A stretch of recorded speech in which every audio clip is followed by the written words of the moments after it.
ஓம் மைஜாய வித்மகே தண்டகஸ்தாய தீமகி தன்னோ வாராகி பிரசோதயது. இன்றைய பதிவில் மகர ராசி திருவோண நட்சத்திரத்தில் பிறந்த நண்பர்களே, கிடைக்காத வெற்றியை விட கிடைக்கப் போகும் விடுதலை எவ்வளவோ பெருசு. எனக்கு வெற்றி கூட கிடைக்கலாம் வேண்டாங்க, எனக்கு இந்த ஒரு பிரச்சனை இருந்து நான் தப்பிச்சா போதும், விடுதலை அடைஞ்சா போதும் அப்படின்னு நினைச்சிட்டு இருப்பீங்க இல்லையா? அப்படிப்பட்ட பிரச்சனைகள் இருந்து நீங்க தப்பிக்க போறீங்க. உங்களுக்கு விடுதலை கிடைக்க போகுது. மிக முக்கியமா பாவ தோஷங்களுக்கு விமோச்சனம் கிடைக்க போகுது. அதனால உங்களோட வாழ்க்கையில நடைபெறவிருக்கின்ற நல்ல காரியங்கள் அடுத்தடுத்து நடைபெறப்போது தமிழ் புத்தாண்டுக்கு பிறகு. இன்றைய பதிவுல தமிழ் புத்தாண்டுடைய பலங்களை தான் பார்க்க போறோம். பதிவு ஃபுல்லா பாருங்க நம்ம சேனல். ஏன்னா 2026 வருடத்தில் குருவாவுடைய வக்ர நிவர்த்தி பலங்களை பதிவிட்டாச்சு. பார்க்கலன்னா சேனலை போய் பாருங்க. மேலும் டிஸ்கிரிப்ஷன் லிங்க் இருக்கு, பிரஸ் பண்ணி பார்த்து பயணிச்சுங்க. மறக்காம நம்ம சேனலை சப்ஸ்கிரைப் பண்ணிட்டு கூட தர பெல்லைக்கான பிரஸ் பண்ணி பக்கத்தில் ஒரு ஆல் தவறாம சப்ஸ்கிரைப் பண்ணுங்க. அதான் நாங்கள் பதிவிடக்கூடிய அடுத்தடுத்த பதிவுகள் உங்களுக்கு உடனுக்குடன் நோட்டிபிகேஷனாக வந்து சேரும்.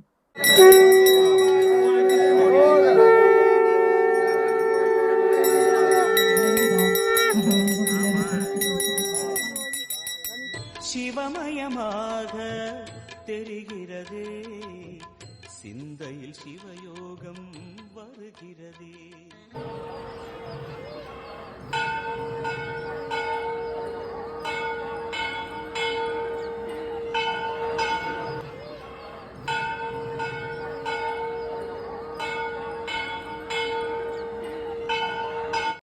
நல்லதே நடக்கும். ஓம் நம சிவாயும். எல்லாம் வல்ல ஸ்ரீ பாரகியம்மன் திருடி சரணம். உலகத்தமிழ் நெஞ்சங்கள் அனைவருக்கும் உங்கள் சிவஸ்ரீ ராஜ கணபதியின் அன்பான வணக்கங்கள். இன்றைய பதிவில் மகர ராசி திருவோண நட்சத்திரத்தில் பிறந்த நண்பர்களே, ஊருக்காக வாழ்ந்தது போதும், உறவுக்காக விட்டு கொடுத்தது போதும். ஸோ உங்களுடைய வாழ்க்கையில 7 சனியுடைய முடிவு காலகட்டம் இது அப்படின்னு சொல்லிக்கலாம். இந்த 2027 வாக்கியப்படி கூட சனி பவனுடைய பயிற்சி நடந்து முடிஞ்சிருச்சு. 7 சனி அப்படின்றது உங்களுக்கு இல்லவே இல்லை. இழந்தது ஒரு பக்கம் இருந்தாலும் இனி நடக்க போவது அதை நோக்கி தான் நம்ம போகணும், அதை நோக்கி தான் நம்ம பயணிக்கணும் இல்லையா? கடந்த காலத்தை மறந்துடணும், இனிமேல் எதிர்காலத்தை நோக்கி தான் நம்ம திட்டமிடணும். அப்படி இந்த எதிர்காலத்தை நோக்கி நம்ம திட்டமிடும் போது கால நேரம் நமக்கு சாதகமா இருக்கா, இனியாவது நம்ம வாழ்க்கையில் நல்லது நடக்குமா அப்படின்னு கேட்பீங்களா? அந்த நல்லதை நடத்தி கொடுப்பதற்கு இந்த தமிழ் புத்தாண்டு தயாரா இருக்குது. விஸ்வாச தமிழ் வருடம் முடிந்து பராபவ தமிழ் வருடம் பிறக்கப் போகிறது ஏப்ரல் மாதம் 14ஆம் தேதி. அது குறிப்பிட்டு செவ்வாய்க்கிழமை அன்னைக்கு. அதுவும் சதய நட்சத்திரத்தில் பிறக்கிறது. சதய நட்சத்திரம் ராகு பகவானுக்குரிய நட்சத்திரம். இந்த ராகு இந்த 2026 தன்னுடைய சதய நட்சத்திரத்தில் பயணிப்பார். ஓகேங்களா? அப்படி இருக்கும்போது ராகு பகவான் அதிரடியான மாற்றங்களை திருப்பங்களை செய்யக்கூடிய ஒரு கிரகம். அதுவும் மகர ராசி திருவோண நட்சத்திரக்காரர்களுக்கு ராகுவோடு சந்திரன் சேர்ந்து, அதுவும் குடும்பஸ்தானம் 2ஆம் வீட்டுல கும்ப ராசியில இருக்கும் பொழுது தமிழ் புத்தாண்டு பிறக்கிறது. திருவோண நட்சத்திரக்காரங்க திருத்த முடியாது, நீ திரும்பி வரமாட்டாங்க, இனிமே இந்த குடும்ப வாழ்க்கை என்ன ஆக போகுது அப்படின்னு கொஞ்சம் கன்ஃபியூஷன் ஆகி குழம்பிக்கிட்டே இருப்பீங்க இல்லையா? அந்த குழப்பத்தை, அதுவும் குடும்பத்தில் கூடிய குழப்பத்தை தீர்வு கொடுக்க போறாரு, மாற்றி அமைக்க போறாரு இந்த ராகு பகவான். தமிழ் புத்தாண்டுக்கு பிறகு நிச்சயமா குடும்ப உறவுகளுடைய மாற்றமும் உறவுகளுடைய குண மனம் போன்ற விஷயங்களும் மாறும்.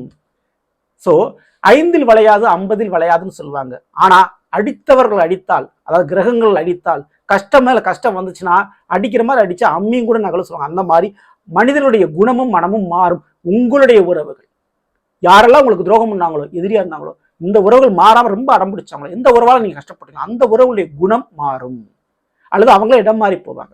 அதனாலேயே குடும்பத்துல உங்களுக்கு கிடைக்காத ஒரு நிம்மதி கிடைக்கும். திருமண வாழ்க்கையில் ஒரு பிரச்சனைகள் கஷ்ட நஷ்டங்கள் போயிட்டு அதுல ஒரு விடுதலை கிடைக்குங்க. ஸோ தேவையில்லாத அல்லது தவறான வாழ்க்கை துணையை தேர்ந்தெடுத்துட்டு மாட்டிக்கிட்டு முழிக்கிறீங்க, அதுல ஒரு விடுதலை கிடைக்கும். அதே போல பிடிக்காத ஒரு கம்பெனில வேலைக்கு சேர்ந்துட்டு கான்ட்ராக்ட் பேசிக்கல மாட்டிட்டு முடிக்கிறீங்க, அந்த வேலையில இனிமே வெற்றி கிடைக்கும். ஏன்னா 3ஆம் இடம் மீனத்துல சனிபவன் உங்களுடைய ராசிநாதன். அப்போ வேலை விஷயத்துல இடம் மாறுறதுக்கு ஒரு வாய்ப்பு இருக்கும், வேலை விஷயத்துல வெற்றி கிடைக்கிறதுக்கு ஒரு வாய்ப்பு கிடைக்கும் தமிழ் புத்தாண்டுக்கு பிறகு. ஸோ பிடிக்காத வேலை அப்படின்றது இனிமே இருக்காது. கண்டிப்பா அந்த விஷயத்துல உங்களுக்கு ஒரு விடுதலை விமர்சனம் கொடுக்குறாரு.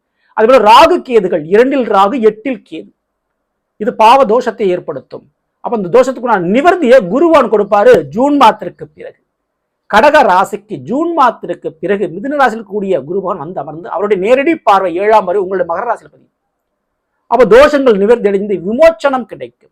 எதுலங்க விமோச்சனம் கிடைக்கும் அப்படின்னா, இந்த திருமண வாழ்க்கையில ஏற்கனவே பிரச்சனையா போய்கிட்டு இருக்குன்னா ஜூன் மாதத்திற்கு பிறகு ஒரு நல்லது நடக்கும். உங்க குடும்ப வாழ்க்கையில குடும்பத்துல ஒரு நல்லது நடக்கும்.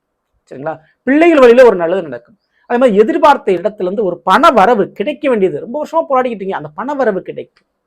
ஓகேங்களா? பிரிந்த உறவுகள் வந்து சேர்றதுக்கும் அந்த உறவுகள் திருந்துறதுக்கும் சான்ஸா குருவான் கொடுக்கிறாரு ஜூன் மாதத்துக்கு பிறகு.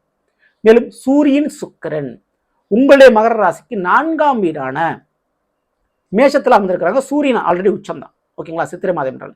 சூரியனோட சுக்கிரன் நினைவு இது 4ஆம் வீட்டில், வேற எந்த கிரகத்துடைய பார்வை தொடர்போ கிடையாது.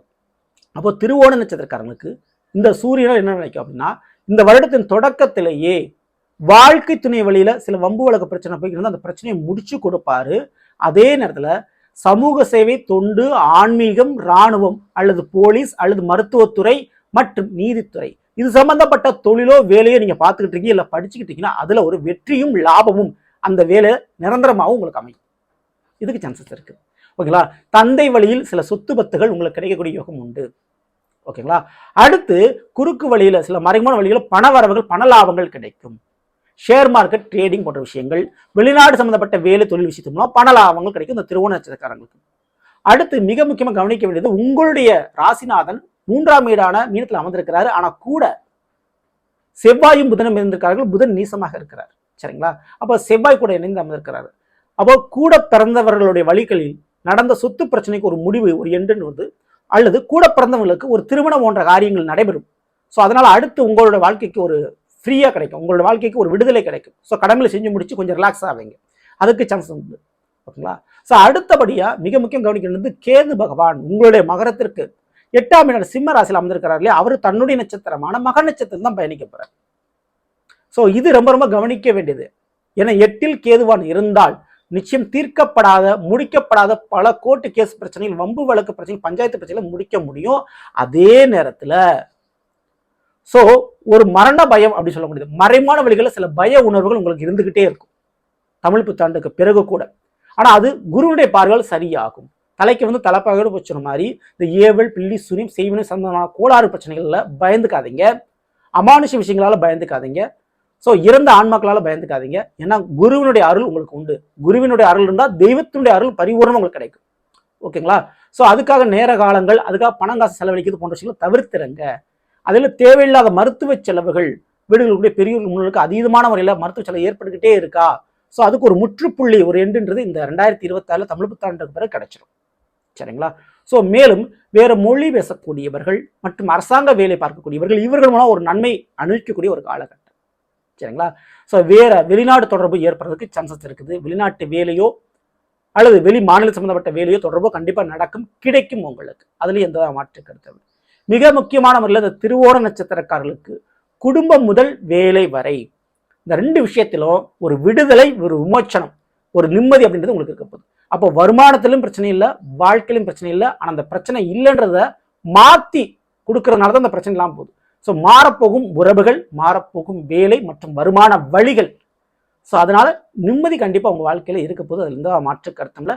இந்த ஒரு இடத்துல நீங்கள் செய்யக்கூடிய சின்ன சின்ன பரிகாரங்கள் உங்கள் ஜாதக ரீதியாக இருக்கக்கூடிய சர்ப்பதோஷம் மற்றும் பித்ரு தோஷங்களை நீக்கும்.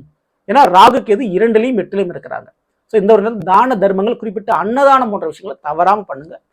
கோயில்களில் உங்களால் முடிந்த உடல் உழைப்பு, இந்த கோயில்களை கூட்டி சுத்தம் பண்ணுறது, கோயில்களில் அடிப்பிரதட்சணம் இல்லை அங்கப்பிரதட்சணம் செய்கிறது போன்ற விஷயம் செய்யுங்க. முடிந்தளவு கிரிவலம் போங்க. மலையேறி படியேறி சென்று முருகனை, சிவனை தரிசனம் செய்வது, இப்படி உடல் வலியை ஏற்படுத்தி சில பரிகாரங்கள் வேண்டுதல் செய்யும் போது அது மிகப்பெரிய அளவு உங்கள் வாழ்க்கையில நன்மையை செய்யும். உங்களுக்கு வரக்கூடிய கண்டத்திலிருந்து உங்களை காப்பாற்றும். தவறாமல் நீங்க பண்ணிக்கங்க, சரிங்களா.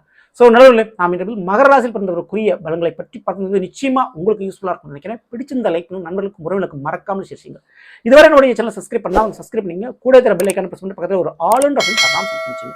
மேலும் அடுத்த சந்திப்போம். நன்றி, வணக்கம். நல்லதே நடக்கும். ஓம் நம சிவாயும். எல்லாம் ஸ்ரீ பாரகன் திருவடி சரணம்.